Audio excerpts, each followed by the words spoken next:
Welcome back दोस्तों। आज मैं आपके सामने रिसेंटली तमिल लैंग्वेज में रिलीज हुई एक फैंटेसी हॉरर टाइप की मूवी को लेकर आया हूँ। इसका नाम है जिन द पेट। तो अब चलिए फटाफट से वीडियो को स्टार्ट कर लेते हैं। उससे पहले लुटा दो प्यार, फॉलो ऑन इंस्टाग्राम। कहानी की शुरुआत में ही दो मुस्लिम लड़कियों को दिखाया जाता है। फिलहाल ये दोनों लड़कियाँ आधी रात को एक बाबा के पास आते हैं, क्योंकि जो बुरखे में लड़की होती है उसके अंदर एक जिन होता है। उस जगह पर और भी काफी सारी औरतों के अंदर जिन का साया होता है। तो जब ये दोनों लड़कियां उस बाबा के सामने बैठते हैं तो वो बाबा समझ जाता है कि इस लड़की को प्रॉब्लम क्या है। फटाफट से कुछ रिचुअल वगैरह करने लगता है। ये पर हमको एक शॉकिंग बात पता चलती है कि एक्चुअली बुरखे वाली लड़की के अंदर नहीं बल्कि उसकी फ्रेंड के अंदर जिन का साया होता है। उस बाबा को रिचुअल करता हुआ देख उस लड़की के अंदर का जिन बहुत ही वायलेंट तरीके से बिहेव करने लगता है। जब उसकी फ्रेंड इसको रोकने की कोशिश करने लगती है तो वो लड़की अपने ही फ्रेंड का हाथ काटकर दूर फेंक देती है। यह देखकर वहाँ के बाकी लोग भी इस लड़की को कंट्रोल करने की कोशिश करने लगते हैं, लेकिन ये लड़की कुछ बंदों को मार देती है, कुछ लोगों को जख्मी कर देती है। ये देखकर वो बाबा थोड़ा डोज बढ़ाकर जबरदस्त तरीके से रिचुअल करते हुए उस खतरनाक जिन को एक बड़े वाले बक्से में कैद कर लेता है फाइनली। तब जाके वो लड़की शांत हो जाती है। खैर दूसरे सीन में मूवी के हीरो शक्ति को दिखाया जाता है। फिलहाल शक्ति मलेशिया में एक बैंड में काम करते रहता है। शक्ति का यही सपना होता है कि इसका भी एक सेपरेट बैंड हो, ये खुद प्रोजेक्ट्स लेकर परफॉर्म करे।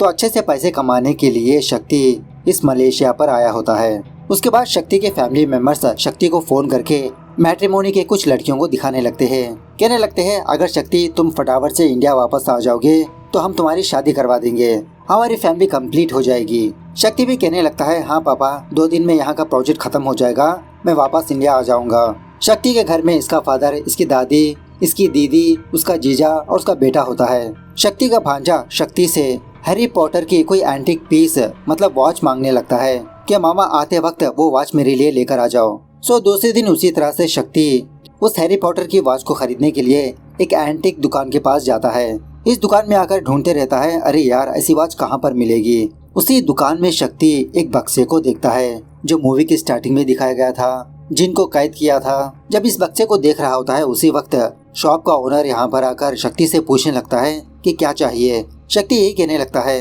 कि मुझे हैरी पॉटर की एंटीक वॉच चाहिए। सो दुकान वाला बंदा उस वॉच को लेने के लिए दूसरी जगह पर जाता है कि वॉच यहाँ पर नहीं है, दूसरी जगह पर है। शक्ति हल्के से इस बक्से को टच करने लगता है। उसी वक्त एक अनजान बंदा शक्ति को फोन करके एक खुशखबरी सुनाने लगता है कि शक्ति को 5 लाख की लॉटरी लगी है। उसके बाद शक्ति उस बक्से के बारे में दुकान वाले बंदे से पूछने पर वो दुकान वाला बंदा शक्ति को इस बक्से के बारे में बताने लगता है कि इस बक्से में 700 साल पुराना जिन है। पुराने जमाने में जब बड़े बड़े राजा जंग के लिए जाया करते थे तो उनके साथ इस जिन को भी ले जाया करते थे उनकी मदद करने के लिए। इस जिन को अच्छे से इस्तेमाल करना आना चाहिए, अगर इसका ढंग से इस्तेमाल नहीं करेंगे तो ये जिन दूसरों को मार सकता है। शक्ति सोचने लगता है कि जब इसने इस बक्से को छुआ तो इसको लॉटरी लग गई, लगता है ये बक्सा मेरे लिए लकी चार्म है। इस तरह से उस जिन वाले बक्से को खरीद लेता है। खैर ये सब कुछ होने के बाद शक्ति वापस इंडिया आने लगता है। जब चेन्नई एयरपोर्ट पर होता है तो अपने फ्रेंड से फोन में बात करते हुए जब वहाँ से जाने लगता है उसी वक्त प्रिया नाम की एक लड़की शक्ति को रोकने लगती है। एक्चुअली शक्ति गलती से प्रिया की बैग को लेकर जा रहा होता है। अब ये देखकर शक्ति प्रिया को सॉरी बोलने लगता है और इसी तरह प्रिया को देखते ही फ्लैट हो जाता है। पहली नजर में इसको प्यार भी होने लगता है। उसके बाद शक्ति का फ्रेंड श्याम शक्ति को शेयर ऑटो के जरिए से अपने घर पर ले जाने लगता है। घर वापस आकर शक्ति इतने सालों के बाद अपनी फैमिली को देखकर बहुत खुश होने लगता है और इसी तरह इसकी बहन प्रेग्नेंट भी होती है। श्याम शक्ति की बैग को ओपन करने लगता है दारू लेने के लिए, लेकिन इसको दारू नजर नहीं आती, वो एंटीक पीस नजर आती है, वही बक्सा। इसके बारे में पूछने पर शक्ति अपनी फैमिली वालों से कहने लगता है कि इस बक्से के अंदर बहुत ही पुराना जिन है, ये बक्सा मेरे लिए लकी बना है, अगर ये बक्सा हमारे घर में रहेगा तो हमारे घर में खुशियाँ ही खुशियाँ रहेंगी। इस बक्से के बारे में 3 इम्पोर्टेंट चीजें याद रखनी है आप लोगों को। किसी भी हालत में इस बक्से के ऊपर पानी नहीं डालना चाहिए, धूप नहीं लगनी चाहिए और इसी तरह रात के 12 बजे से लेते हुए सुबह 5 बजे के बीच में ही जिन को खाना देना होगा। इसकी फैमिली वाले शौक में रह जाते हैं कि ये जिन खाना भी खाता है। उसी वक्त शक्ति की दादी बाथरूम में पैर फिसलकर नीचे गिर जाती है, जिसकी वजह से शक्ति की दादी को हॉस्पिटल ले जाने लगते हैं। डॉक्टर चेकअप करके कहने लगती है कि फिक्र करने की कोई जरूरत नहीं, बस हल्की सी चोट है, शाम में ही आप डिस्चार्ज हो सकते हो। शॉकिंगली उसी हॉस्पिटल में शक्ति प्रिया को देखता है। तो शक्ति के मन में लड्डू फूटने लगते हैं। अब प्रिया को इम्प्रेस करने के लिए शक्ति जानबूझकर अपनी दादी के पास जाकर रोने लगता है। प्रिया शक्ति को रोता हुआ देख इसके पास आकर इसको संभालने लगती है कि आपकी दादी को कुछ नहीं होगा, आपकी दादी सेफ है। मतलब प्रिया इसी हॉस्पिटल में एज ए नर्स की तरह काम करती रहती है।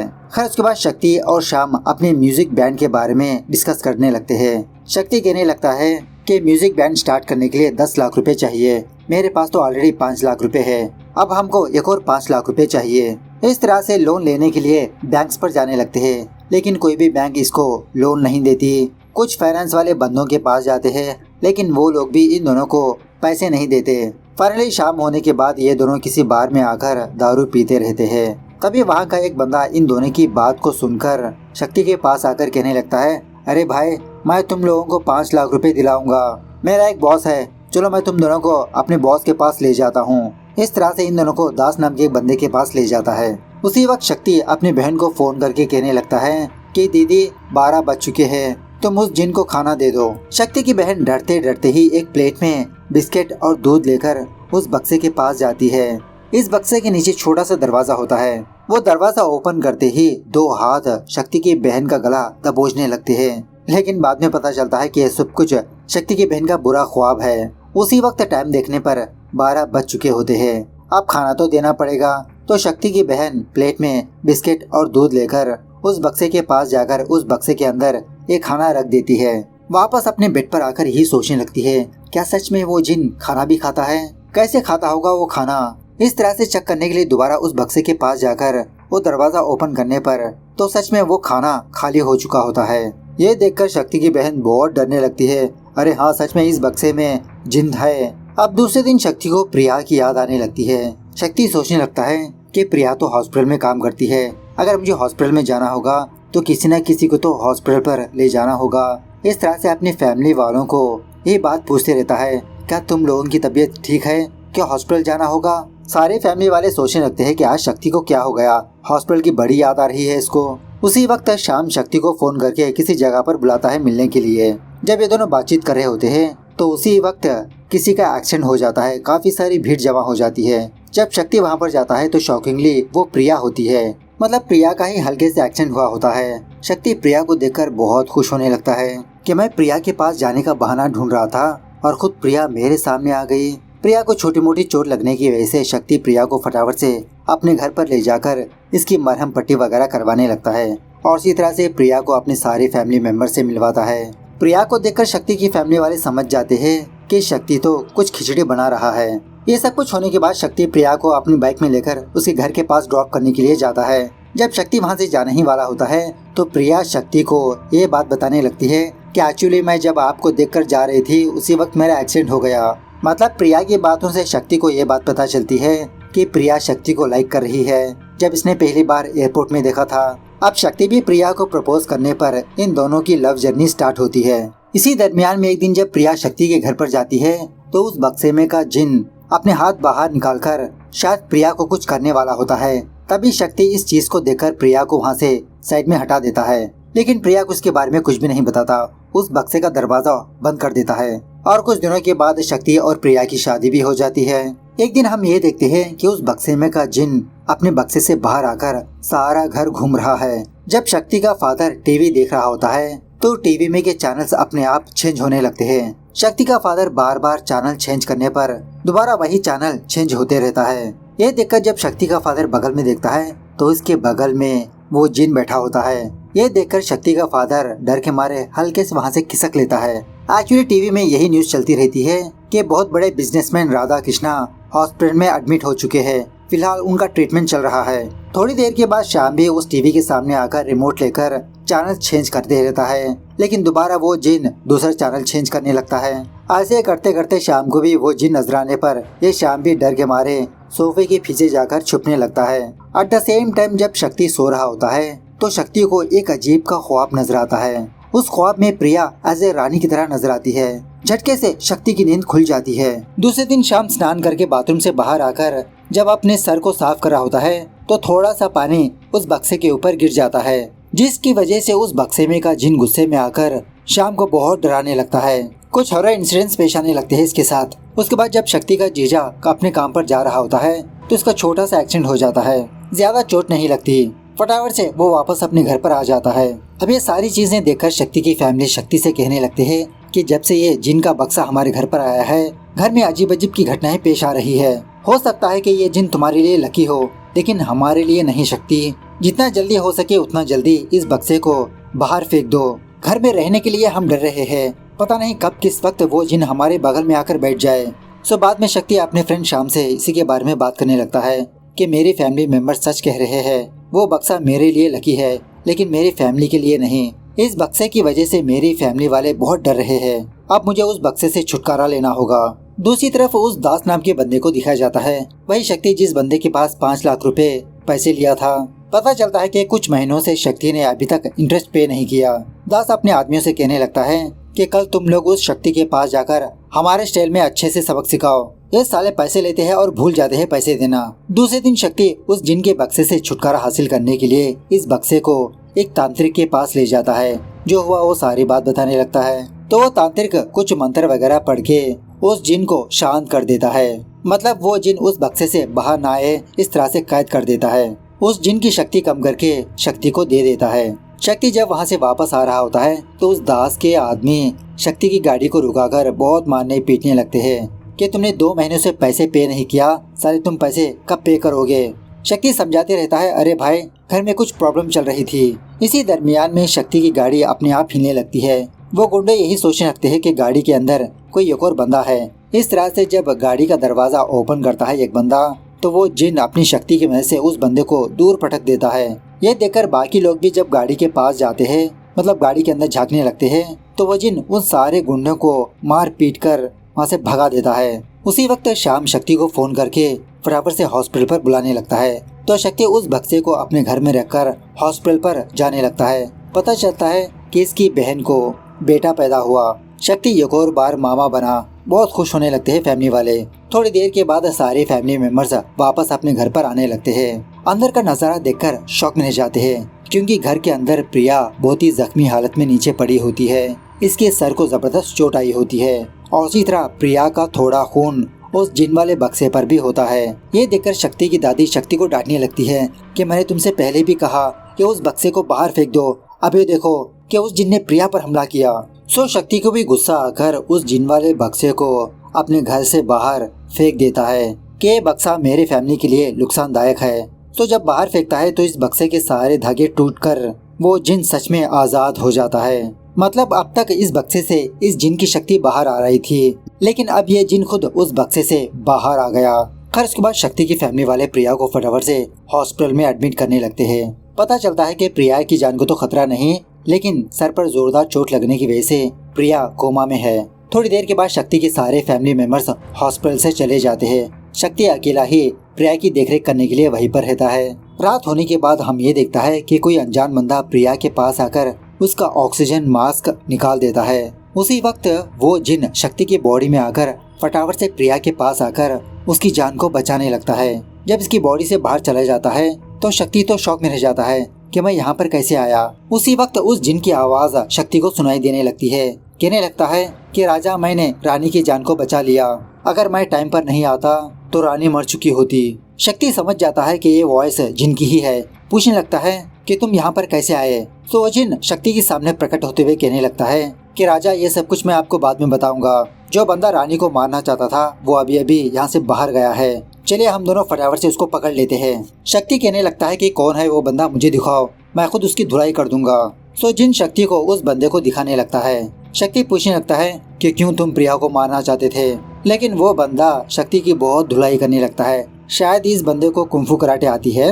शक्ति पिटते हुए ही उस जिन से मदद मांगने लगता है कि जिन मेरी मदद करो। वो जिन कहने लगता है कि राजा, मैं आपकी तभी मदद करूंगा जब आप मुझे दोबारा अपने घर में एंट्री दोगे। अब शक्ति ना चाहते हुए भी ओके कहने पर वो जिन शक्ति की बॉडी में आकर उस बंदे की बहुत धुलाई करने लगता है। इसी दरमियान में वो बंदा हॉस्पिटल से नीचे गिरकर इसके सर को जबरदस्त चोट आती है। उसके बाद शक्ति और जिन दोबारा प्रिया के पास आते हैं। शक्ति यही सोचने लगता है कि आखिरकार वो बंदा कौन था और प्रिया को क्यों मारना चाहता था। जिन कहने लगता है कि राजा, आप फिक्र मत करिए, उसके बारे में सारे डिटेल्स हम पता कर लेंगे और वैसे भी जब तक मैं आपके पास हूँ आपको कुछ नहीं होगा। शक्ति कहने लगता है कि अगर तुम मेरी मदद करना चाहते थे तो प्रिया पर हमला क्यों किया? तुम्हारी वजह से प्रिया आज हॉस्पिटल में है।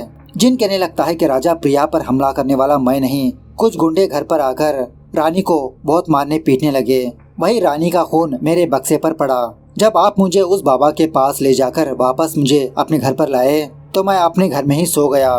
किसी ने भी मुझे खाना नहीं दिया क्योंकि सारे घर वाले हॉस्पिटल में मौजूद थे। जब मैंने उठकर देखा तो रानी जख्मी हालत में पड़ी थी। शक्ति पूछने लगता है, अच्छा ये सब कुछ तो ठीक है, तो मुझे और प्रिया को राजा रानी क्यों कह रहे हो? जिन कहने लगता है क्योंकि आप सच में मेरे राजा रानी हो। 700 साल पहले से मैं आपकी रक्षा करते आ रहा हूँ। बहुत सालों पहले आप डेनमार्क के राजा थे। उस टाइम प्रिया ही आपकी रानी थी और मैं जिन आपकी हमेशा रक्षा किया करता था। लेकिन आपका ही मंत्री आपका राज्य हासिल करना चाहता था। वो मंत्री अच्छे मौके की तलाश में था। इसी दरमियान में राजा जंग करने के लिए किसी दूसरे राज्य पर गए। तभी वो मंत्री एक तांत्रिक को राज्य पर बुलाकर मुझे मतलब इस जिन को एक बक्से में कैद करके बेसमेंट में रख दिया। और इसी तरह वो तांत्रिक एक बुरे जिन को उस महल में लाकर उसके जरिए से रानी को मरवा दिया, जो उस वक्त प्रेग्नेंट थी। कुछ दिनों के बाद जब राजा वापस अपने राज्य पर आता है तो रानी की बात सुनकर बहुत दुखी होने लगता है। मंत्री कह देता है कि रानी को मारने वाला वही जिन है। लेकिन राजा के दिमाग में यही शक होता है कि एक जिन हमारी रक्षा करने वाला रानी को कैसे मार सकता है। उस जिन को कुछ नहीं कहता। उसके बाद राजा रानी के गम में ये भी इस दुनिया से चल बसा। ये सब कुछ होने के बाद वो मंत्री उस जिन को मतलब उस बक्से को किसी समंदर में डाल देता है। बाद में ये खुद राजा बन जाता है, उस राज्य को हासिल कर लेता है। इसका एक बेटा भी होता है। अब वो जिन का बक्सा समंदर के जरिए से ट्रैवल करते करते इंडिया पर पहुंचा और फिलहाल यही बक्सा लकीली शक्ति को मिला होता है, मतलब मलेशिया से शक्ति को मिला होता है। जिन कहने लगता है कि मैं इतने सालों से आप दोनों का पुनर्जन्म का इंतजार कर रहा हूँ। इतने सालों के बाद आप दोनों दोबारा मेरी आंखों के सामने हो। मेरे होते हुए अब आपका कोई भी कुछ भी नहीं बिगाड़ सकता। और इसी तरह उस मंत्री का भी पुनर्जन्म हुआ होगा। वो बुरा जिन भी यही कहीं पर मौजूद होगा। दूसरे सीन में मनोहर नाम के एक बंदे को दिखाया जाता है। यह और कोई नहीं, बहुत बड़े बिजनेसमैन राधा कृष्णा का मैनेजर होता है। और शॉकिंगली रिसेंटली राधा कृष्णा की मौत हो गई। राधा कृष्णा का कोई भी वारिस नहीं होता, जिसकी वजह से मनोहर अपने बेटे अशोक को सारी जायदाद का मालिक बनाने का डिसाइड कर लेता है। करोड़ों की प्रॉपर्टी होती है ये। जब मनोहर अशोक के पास आता है, अशोक अपने फादर से पूछने लगता है, क्या तुम लोगों ने प्रिया को मार दिया? मनोहर के आदमी कहने लगते हैं कि प्रिया मिस हो गई। मतलब प्रिया को मारने की कोशिश करने वाले यही मनोहर और उसका बेटा अशोक होते हैं। अशोक कहने लगता है कि अगर वो प्रिया कोमा से बाहर आई तो हम सारे लोग जेल जा सकते हैं। कोमा से बाहर आने से पहले उस प्रिया को मार दो। दूसरी तरफ शक्ति डॉक्टर से बात करके प्रिया को अपने घर वापस ला लेता है और उसी तरह अपनी फैमिली वालों को उस जिन के बारे में सारी बात बताने लगता है। वो जिन भी सारे फैमिली मेंबर्स को नजराने लगता है। सारे लोग इस जिन से अच्छी खासी दोस्ती भी कर लेते हैं। शक्ति का फादर कहने लगता है कि वो राजा रानी की कहानी सच है या झूठ है मुझे पता नहीं, लेकिन प्रिया की केयरिंग अब तुम ही करो। उसके बाद एक दिन शक्ति, श्याम और वो जिन एक रेस्टोरेंट पर जाने लगते हैं। जिन शक्ति से कहने लगता है कि मैंने काफी सालों से नॉनवेज नहीं खाया। इस तरह से जब शक्ति उस जिन से बातचीत कर रहा होता है तो आसपास के लोग शक्ति को देखकर इसका मजाक उड़ाने लगते हैं कि लगता है ये बंदा पागल हो गया। और इसी तरह इसकी वीडियो बनाकर सोशल मीडिया में पोस्ट करने पर शक्ति की वो वीडियो वायरल होने लगती है। एट द सेम टाइम दूसरी तरफ अशोक हॉस्पिटल पर आता है उस बंदे से मुलाकात करने के लिए जो ऊपर से नीचे गिरा था। तभी टीवी पर शक्ति की वो वीडियो प्ले होती रहती है। जख्मी हुआ बंदा अशोक को शक्ति की वीडियो दिखाकर कहने लगता है, अरे भाई इसी बंदे ने प्रिया की जान बचाई। दूसरे दिन शक्ति की फैमिली वाले दूसरे गांव पर जाने लगते हैं किसी की शादी अटेंड करने के लिए। घर में सिर्फ शक्ति और प्रिया होते हैं। उसी रात अशोक के आदमी शक्ति के घर पर आते हैं प्रिया को मारने के लिए। ये जानने के बाद वो जिन शक्ति के बॉडी में प्रवेश करके उन गुंडों की बहुत धुलाई करके वहाँ से भगा देता है। ये सारी चीजें देखकर शक्ति को कुछ भी समझ में नहीं आता कि वो लोग प्रिया को क्यों मारना चाहते हैं बार बार। आखिरकार वो लोग कौन थे? दूसरे दिन शाम शक्ति को फोन करने लगता है। एक्चुअली शक्ति ने प्रिया का फोन रिपेयर पर दिया होता है, तो उसी फोन को लेने के लिए शाम शॉप पर गया होता है और प्रिया के फोन में एक वीडियो देखकर फटाफट से शक्ति को फोन करके यहाँ पर बुलाकर उस वीडियो को दिखाने लगता है। यहीं पर शक्ति को एक शॉकिंग बात पता चलती है। एक्चुअली जब राधा कृष्णा बीमार था तो प्रिया एज ए नर्स की तरह उसकी केयरिंग किया करती थी उसी हॉस्पिटल में। एक दिन प्रिया राधा कृष्णा को मॉनिटर करते करते थोड़ा वॉशरूम में जाने लगती है। शक्ति से बात करते हुए फोन में। उसी वक्त मनोहर, एक डॉक्टर और उसके आदमी राधा कृष्णा के पास आकर सारे प्रॉपर्टी पेपर्स पर राधा कृष्णा के थंबप्रिंट निकाल लेते हैं। वो डॉक्टर मनोहर के कहने पर राधा कृष्णा के सलाइन में कोई जहर मिला देती है। अब ये सारी चीजें प्रिया चुप चुप के देखती रहती है। उसी वक्त प्रिया का फोन आने पर वो वहाँ से बाहर आती है। मनोहर अपने आदमियों से कहने लगता है कि फटाफट से उस लड़की को पकड़ो। तो प्रिया अपनी जान को बचाते हुए भागते भागते अपने घर में आकर छुप जाती है। मनोहर ने जान लिया कि प्रिया ने इसकी वीडियो बनाई। बाद में मनोहर अपने बेटे अशोक के पास आकर कुछ बातें बताने लगता है कि एक्चुअली ये राधा कृष्णा पहले से ही बहुत बड़ा अमीर बंदा था और इसी राधा कृष्णा के पास मनोहर एज ए मैनेजर की तरह काम किया करता था। राधा कृष्णा की कोई संतान नहीं थी। इसी दरमियान में राधा कृष्णा की बीवी कैंसर की वजह से मर गई। मनोहर का एक बेटा होता है ना, अशोक। तो राधा कृष्णा इस अशोक को अपने बेटे की तरह पाल पोस कर बड़ा करने लगता है। इसी दरमियान में वो राधा कृष्णा एक और लड़की से शादी करने पर इन दोनों की एक बेटी पैदा होती है। मनोहर समझ जाता है कि सारी प्रॉपर्टी की हकदार वो बच्ची होगी, मेरे बेटे को कुछ नहीं मिलेगा। इसलिए मनोहर अपने आदमियों की मदद से राधा कृष्णा की बीवी को मरवा देता है और उसी तरह से उस बच्ची को भी मारने के लिए कहता है। लेकिन उस वक्त वो बंदा उस छोटी बच्ची को किसी ऑर्फनेज के पास रखकर वहाँ से भाग जाता है। तो अभी थोड़ी देर पहले मनोहर ने प्रिया को देखा तो समझ गया कि ये प्रिया राधा कृष्णा की ही बेटी है। लेकिन ये बात ना राधा कृष्णा को पता होती है और ना ही प्रिया को। अगर प्रिया जिंदा रहेगी तो किसी न किसी दिन अपनी प्रॉपर्टी हासिल करेगी। तो उसी रात अशोक अपने आदमियों की मदद से प्रिया के घर पर जाकर उसे बहुत मार पीट कर फोन के बारे में पूछने लगता है। लेकिन प्रिया अपने फोन के बारे में कुछ भी नहीं बताती, वो कहीं पर छुपा के रख देती है। अब बहुत पीटने की वजह से प्रिया के सर को जबरदस्त चोट आती है। वो लोग समझ जाते हैं कि प्रिया मर चुकी है। खैर प्रेजेंट डे पर प्रिया कोमा से बाहर आकर शक्ति की बहन से राधा कृष्णा के बारे में पूछने लगती है। पता चलता है कि राधा कृष्णा तो कब का मर चुका है। उसके बाद प्रिया राधा कृष्णा के लॉयर को फोन करके सारी बात बताने लगती है और उसी तरह उस लॉयर को प्रूफ दिखाने के लिए जब उस लॉयर के पास जाने ही वाली होती है, उसी वक्त अशोक और उसके आदमी प्रिया को किडनैप कर ले जाते हैं। तभी शक्ति की बहन ये सारी चीजें देखकर शक्ति को फोन करके बता देती है। दूसरी तरफ मनोहर उस बाबा के पास आता है जो मूवी की स्टार्टिंग में दिखाया गया था। यहीं पर हमको ये बात पता चलती है कि जिस तरह से शक्ति और प्रिया का पुनर्जन्म हुआ, उसी तरह से मनोहर का भी पुनर्जन्म हुआ होता है। मनोहर को अपने पुनर्जन्म के बारे में सारी बातें याद आती है। समझ जाता है कि शक्ति और प्रिया वही राजा रानी है, इनके पास वो अच्छा जिन है। सो उसी अच्छे जिन को कैद करने के लिए मनोहर इस बाबा के पास आता है। ये बाबा कहने लगता है कि जब वो अच्छा जिन शक्ति के बॉडी में होगा तभी मैं उसको कैद कर सकता हूँ। उसके बाद तुम शक्ति को मार दो। अगर वो जिन पावरफुल भी निकला तो मेरे पास एक और जिन भी है। इस तरह से मनोहर को एक और बक्से को दिखाने लगता है जो मूवी के स्टार्टिंग में एक बुरे जिन को कैद किया था ना, वो वाला जिन। उसी वक्त अशोक मनोहर को फोन करके कहने लगता है कि हमने प्रिया को किडनैप कर लिया है। तो मनोहर भी उस जगह पर जाने लगता है, मतलब प्रिया से उस फोन के बारे में पूछते रहता है। उसी वक्त शक्ति यहाँ पर आता है। ऑलरेडी शक्ति के शरीर में वो जिन होता है। फाइट के दौरान अशोक शक्ति के सर पे वार करने पर ये बेहोश होने लगता है। तभी वो बाबा शक्ति के पास आकर कुछ मंत्र वगैरह पढ़ते हुए उस जिन को दोबारा उसी बक्से में कैद कर देता है। बाद में अशोक के गुंडे उस शक्ति को बहुत मारते पीटते रहते हैं। तभी शक्ति एक वाटर पाइप के ऊपर गिरने पर वो वाटर पाइप टूटकर सारा पानी उस बक्से के ऊपर गिरने लगता है। अब उस जिन को पानी से बहुत नफरत होती है ना, वो और शक्तिशाली होकर उस बक्से से बाहर आकर सारे गुंडों को मार पीटने लगता है और उसी तरह मनोहर को भी बहुत धुलाई करने लगता है। मनोहर मरने से पहले उस बुरे जिन का बॉक्स ओपन कर देता है। उसके बाद क्या था, बहुत देर तक ये अच्छे जिन और बुरे जिन के बीच जबरदस्त तरीके से फाइट होने लगती है। इससे बेहतर आदिपुरुष का ग्राफिक्स था वे। खैर फाइनली अच्छा जिन उस बुरे जिन को मार देता है।